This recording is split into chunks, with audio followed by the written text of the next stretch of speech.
baked buttermilk pumpkin donuts with a hot cocoa glaze. It's the perfect treat for fall. So grab a cup of hot chocolate and let's get started. We're gonna start with the dry ingredients first. You need 2 cups of flour. If you wanna make these a little bit healthier, you can use whole wheat pastry flour or white whole wheat flour.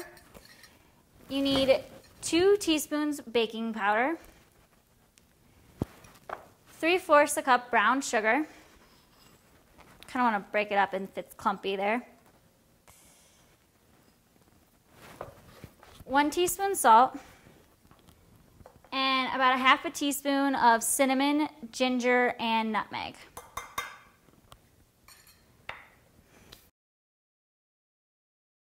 So now that we've got the dry ingredients, we're just going to move on to the wet ingredients. You need 3/4 a cup of pumpkin puree.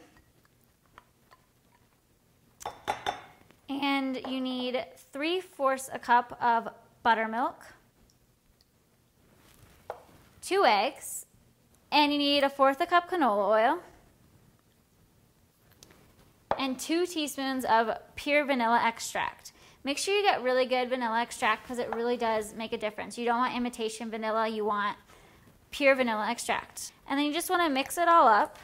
You don't have to be real perfect about it or anything. Just kind of break up the eggs and mix up the pumpkin. And then you want to go and grab your dry ingredients again. And you just add the wet ingredients to the dry. And get all that pumpkin out of there. And set this aside. So it's really important not to overmix the dough. If you overmix the dough, they just kind of get a little tough and not as moist and fluffy as they should be. And if you want to get really crazy, you could actually stir in some mini chocolate chips and make the donuts extra delicious. When your batter is all ready to go, you want to grease your donut pan with some Pam, or you can use melted butter or oil, whatever you prefer. And you just want to take a spoon, and it's really easy. You just sort of fill in the molds.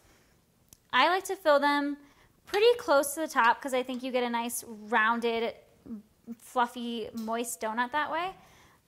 So I go basically to the top of the pan, or to the top of the mold. And if you don't have a donut pan, you can absolutely make these in a muffin pan and just make cupcakes basically. It works just the same. And what I love about these donuts is that they're a sweet treat, but they're not overly sweet, so they're perfect for like a healthy snack or to bring to a kid's school Halloween party or anything like that. And they're orange and black, so they're really fun for the whole month of October and really just fall in general. Once you have these in the oven, they take about 20 to 25 minutes to bake. And while you're doing that, you can make the glaze, which is really, really simple. And I say that you should cool them before you eat them, but honestly, they're best right out of the oven, hot, and with a really cold glass of milk. It's my favorite thing ever. Okay, so now we're just gonna go and pop these in the oven.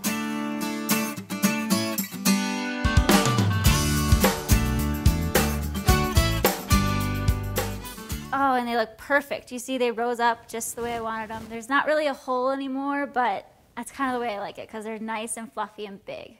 Perfect, and they smell delicious.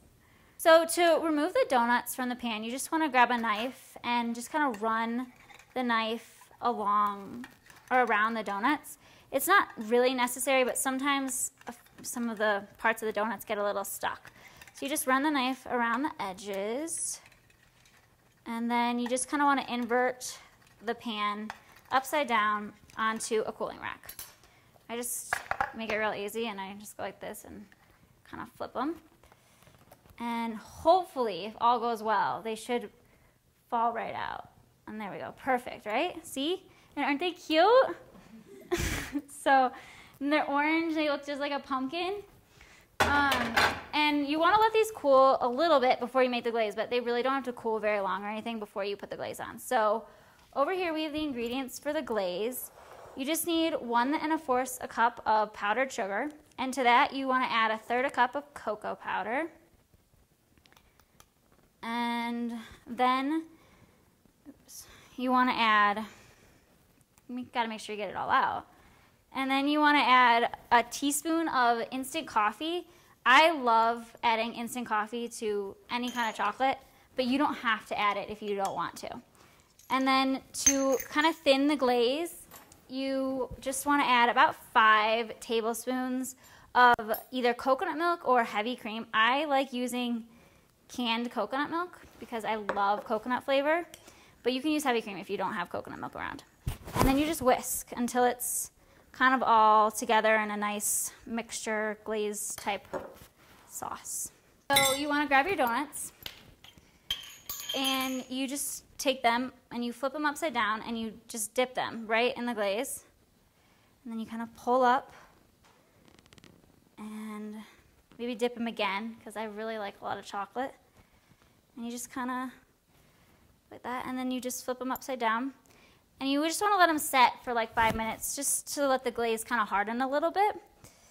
And then you can sprinkle on, I like to sprinkle on roasted pecans and chopped chocolate because, you know, you can never have too much chocolate.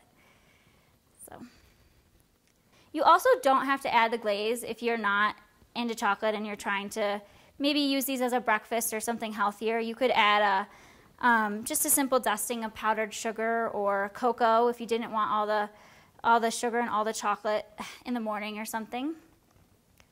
Sorry, I'm making a bit of a mess here. And then once you have all the donuts glazed, like I said, normally I like to let them set for a few minutes or so, but no big deal because they're warm and all that. So you just take some pecans and you kind of decorate them. You could also use, if you want to make them for Halloween, you could use black and orange sprinkles and get real fun with it for a kid's Halloween party, or just have fun, anything you want. You could get creative and put on any kind of toppings you want. But like I said, I really love the flavor of the pecans. I think it's super fall. And then of course the extra chocolate because, like I said, never enough chocolate. And there you go. There's your baked buttermilk pumpkin donut.